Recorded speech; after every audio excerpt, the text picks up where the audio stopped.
Da li ste čuli kako iznenađenje u toku? Ne, nisam. Ne znamo, nemamo predstavu zaista. Verovatno neko novogodišnji. Ne znam, pa neka godišnjica možda. Samo da je nešto s čime ću da budem oduševljen, ali više od toga ne znam. Ne znam, ali sam došao da vidim gde su Joksimović.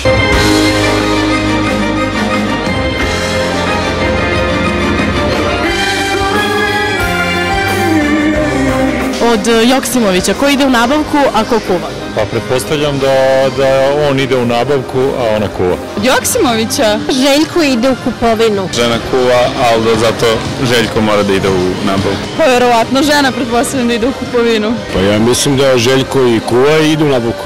Tata Joksimović u nabavci. Pa verovatno supruga sprema. Pretpostavljam da ide Željko. On ide u nabavku, a i kuva. Nisam pogodio.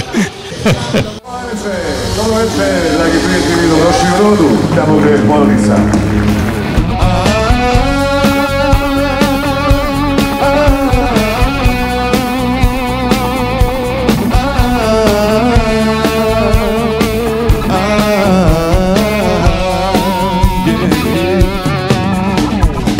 Odavno ne idem sa životom, za ljubav lej samo tom, potom je znam.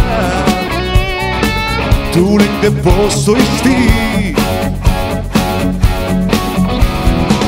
još svojom bodriš me lepotom, za druge slep samo tom, potom je znam.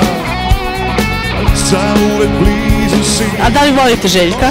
Obožavam ga, on mi je jedan od omiljenih pevača. Kako da ne volim? Njegova omiljena pesma? Ljubavi svakako. Tanana, Drska ženo plava. Lane moje. Lane moje. Libero. Odlično! I razgavi se sve, daleki mali grad, i moja devojka sa polja zeleni, što ne zna. Evo izvolite, stižu i na tu stranu, nećemo samo na ovu.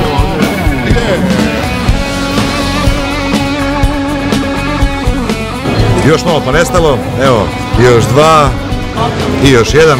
Kako vam se čini koncert Željka Joksimovića? Sjajno, sjajno, pevao je moje 3 najomiljenije pesme. Bilo je sjajno, stvarno, super iznenađenje.